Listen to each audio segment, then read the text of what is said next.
Always watch what a person does, not what they say. Why did that happen, though? Why are the banks getting bailed out? Why is it so important to protect the banks? Well, wouldn't you? I mean, it's I don't know why, but it starts in an academic system. That's where, our teachers speak the language of a school teacher. I speak the language of a capitalist. I know there's an asset and liability. I know what bailout means. If you read the book, The Creature from Jekyll Island, was by G. Edward Griffin. It's the book on how the Fed was created. It's Jekyll Island, I think in 1913. Is the opening chapter is the name of the game is bailout. So every time the banks get trouble, the whole system is set up to bail out the rich. Oh, really? No, they wouldn't do that. I mean, we're supposed to be equality and all this stuff. No, this whole setup is to protect the banks and Wall Street and those guys. That's why I don't save money. I borrow money. That's why I don't own stocks, bonds, mutual funds, and ETFs like Tony Robbins recommends. I won't touch that stuff. And I don't trust the school system. So I'm an entrepreneur. I can create my own assets. I don't need to buy them from Wall Street.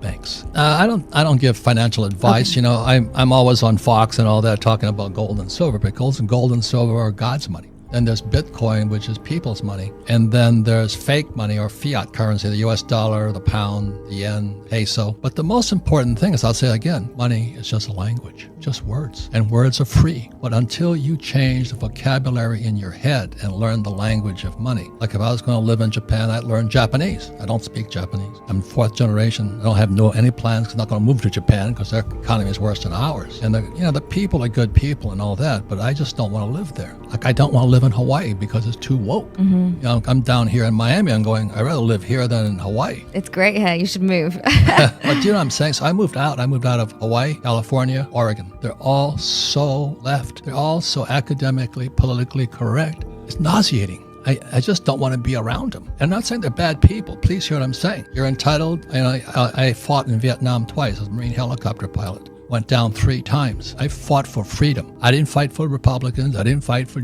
Democrats. I didn't fight for liberals. I didn't fight for conservatives. I fought for freedom. So if you want to be a communist, you're free to do that. That's what freedom means. You want to be a capitalist, you're free to do that. But if you read the Communist Manifesto, it was coming in 2 stages. 1930 was a takeover of academia. And 2020 was Twitter, and then you just look at the facts. I own Bitcoin, but I didn't buy Bitcoin. Today it's about 20,000, just broke below 20. But I bought it at 6,000. So the lesson is financial education. Profits made when you buy, not when you sell. So what happened to most people, as it went up, they were buying at the top. The same as real estate here in Miami, they were buying at the top. I just wait for the crash. And so when the next crash comes, and I have tons of cash. I can come, I'm ready to go for the next crash. That's why I wrote this book here. It was a warning that you can prepare for it. But if you don't have the vocabulary or the words or the language of money in your head, you're saying, well, I should save money. Or maybe I should get out of debt. Maybe I should sell my house and pay the capital gains,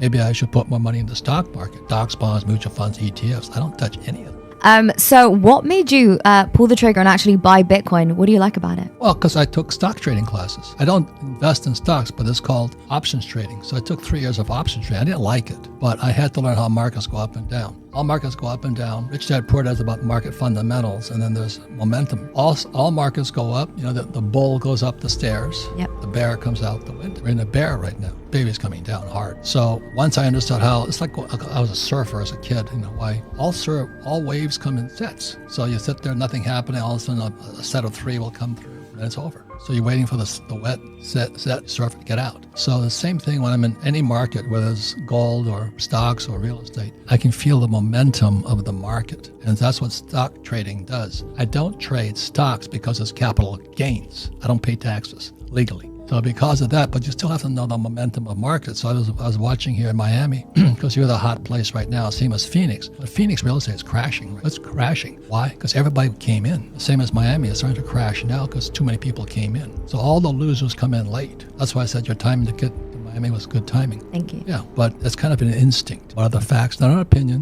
What are the facts? The Dow hit 381 in 1929. It hit 381 in 1954. It took a world war to pull us out. And that's what I'm concerned about being a Marine helicopter pilot. The odds of us going to war are increasing. It's not good. It's not good because I've been to war. It's not a John Wayne movie. It's not a Tom Cruise. Top Gun movie. Do you see people, like I said, when I put the bodies in the back of my helicopter and flew them into the MASH unit, in the nursing unit, the nurses pulled them out. That's war. You can smell it. Guts, shit, piss everywhere. Brains, arms. That's war. Not this Tom Cruise stuff. Not John Wayne. It's not good. And that's what I'm concerned about.